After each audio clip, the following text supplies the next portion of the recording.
Olá, meu nome é Giovanni Hoffman, sou doutor em medicina chinesa e estamos aqui para falar de saúde. E a pergunta que chegou foi: quais os tipos de doenças curáveis?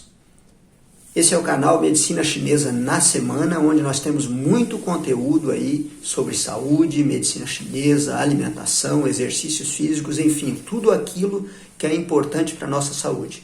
E para você que gosta do canal, dê um like, que isso ajuda a crescer o nosso canal. E divulgue. Quanto mais você divulgar, mais pessoas vão saber das informações que aqui estão. E essa live eu vou oferecer para o Dr. José Gomes, de Cachoeira do Itapemirim, Espírito Santo. Respondendo então à pergunta, quais os tipos de doenças curáveis? Essa é uma pergunta bem complexa, interessante, importante, mas é importante que a gente diga o seguinte, que existe primeiro uma doença numa pessoa. Existem tipos de doenças e tipos de pessoas. Vamos falar do tipo das doenças, então, curáveis. Nós temos diversas gradações das doenças. Uma doença, por exemplo, ela pode ser facilmente curável. Ou uma doença ela pode ser curável e dificilmente curável.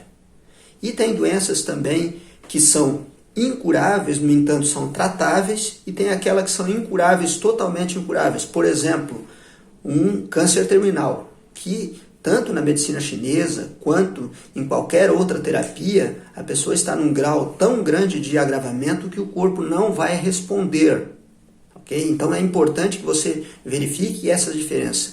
A pergunta, eu digo bem abrangente, quais os tipos de doenças curáveis, porque na verdade não importa o tipo de doença para a medicina chinesa, se é um câncer, ou é uma ansiedade, ou é uma síndrome do pânico. Isso não importa. O que importa para nós é justamente o grau que está essa doença, para nós classificarmos ela, se ela é curável ou não. Existe câncer, por exemplo, totalmente curáveis e alguns incuráveis pela profundidade que já está, terminal, como eu disse, por qualquer terapia vai ser incurável, mas de modo geral a maior parte das doenças elas são curáveis. Eu vou dar um exemplo aí para você saber a gradação de uma doença, um exemplo bem simples. Eu vou pegar a ansiedade para você perceber como ela evolui e o que é o primeiro grau, o segundo grau, o terceiro grau. Quanto maior o grau, mais difícil para tratar.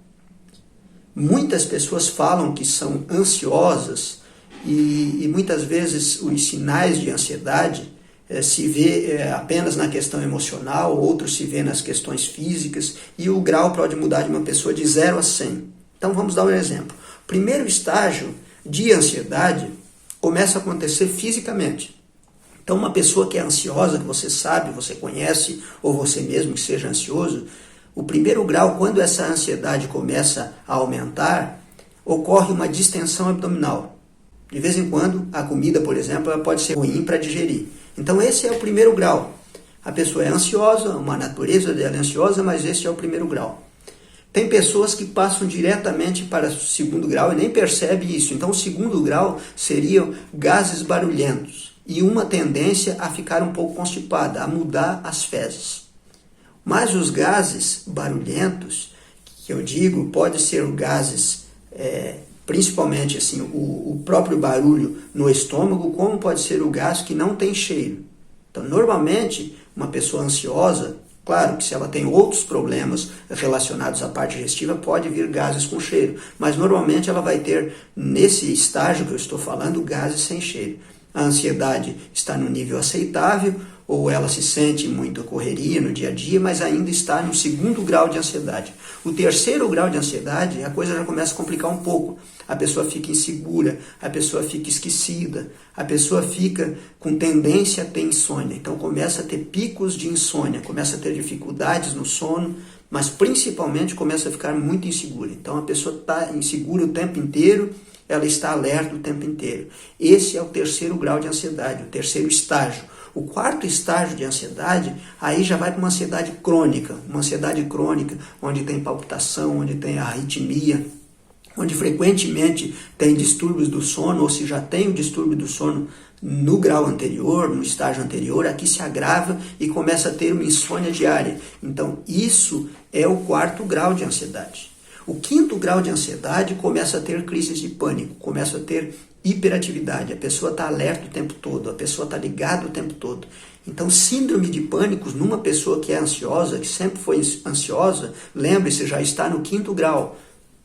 Isso é importante saber disso, porque tem muitas pessoas que começam a fazer um tratamento de síndrome do pânico e começam a melhorar e de repente uma vez ou outra tem um episódio de pânico. É porque ela foi para o 4º grau e depois parou de fazer um tratamento, volta para o 5º, fez um tratamento, foi para o 4º, achou que ficou boa, começou a fazer diversas coisas no dia a dia que começa a acelerar ela muito e vai para o 5º novamente. Então o grau de pânico está ligado ao 5º grau de ansiedade. E muita hiperatividade, a pessoa realmente está ligada o tempo todo, está a mente alerta o tempo todo, ela está pensando em tudo o tempo todo e qualquer coisinha já é o suficiente para tirar ela fora do eixo. E aí no 6º grau da ansiedade, esse 5º grau tem vários estágios também, tem várias potências, digamos assim. Então uma pessoa pode estar num pânico leve, uma pessoa pode estar num pânico médio, uma pessoa pode estar num pânico profundo. E muito tempo nesse pânico profundo. A partir daí é que vai para o 6º grau. O 6º grau de ansiedade, aí é um grau realmente muito, muito difícil para tratar. É tratável? Sim, é tratável. Mas ele é muito difícil para tratar, porque aí vai depender justamente da pessoa ser tratável ou não. Como eu disse, existe doença tratável, existe doença curável e tem pessoa curável. Ou pessoa incurável. O que seria uma pessoa curável e uma pessoa incurável? Uma pessoa incurável é aquela pessoa que realmente não dá continuidade ao tratamento. Ela começa a fazer o tratamento, aí ela muda, ela faz outro tipo de tratamento, ela muda, ela faz outro tipo de tratamento, ela muda, ela nunca começa e termina. Ela começa e para, melhorou um pouquinho, ela para, melhorou um pouquinho, ela já acha que está boa. Então essa pessoa vai ficar tratando, e este tipo de pessoa pode ser a chamada pessoa incurável, não importa o tipo de doença que ela tenha. Já outro tipo de pessoa, às vezes tem uma doença até mais grave, mas é uma pessoa que realmente começa um tratamento e vai fazendo o tratamento melhora consecutiva. Algumas pessoas até fazem um tratamento contínuo, mas esse tratamento contínuo é paliativo. Esse tratamento contínuo está tratando apenas os sintomas do problema que ela tem. Não está tratando a verdadeira causa. Então ela está lá tomando uma série de remédios, mas tomando aqueles remédios 15, 20 anos, sempre aqueles, sempre os mesmos, mas que na realidade não estão tratando a causa e o problema dela continua. E às vezes ela vai buscar uma outra terapia, ela às vezes até vai buscar a medicina chinesa e ela começa a tratar, mas como ela não melhorou na rapidez com que ela achava que ela deveria melhorar, ela para e ela volta àquele tratamento que até ali não deu o resultado, mas está mantendo. Então às vezes esse tipo de pessoa você tem que perceber, eu digo que é profissional, se realmente se trata de uma pessoa curável ou pessoa não incurável. Porque a atitude da pessoa é que é importante para resolver um problema. A atitude perante aquela doença. Não adianta apenas começar a fazer um tratamento e de repente fez um tratamento magnífico, maravilhoso, 15 dias de um problema que tem 10 anos e achou que está boa. Não está. Melhorou os primeiros sintomas, mas não está. E aí a pessoa para e numa doença que é curável acaba sendo incurável pela forma de lidar a respeito dela, pela forma de tratar. Existem, então, doenças curáveis, respondendo a pergunta? Sim. E tem doenças incuráveis? Sim. Mas tudo depende do grau dessa doença. Esse grau dessa doença não quer dizer o nome da doença na medicina moderna. Para a medicina chinesa, o que menos importa é o nome.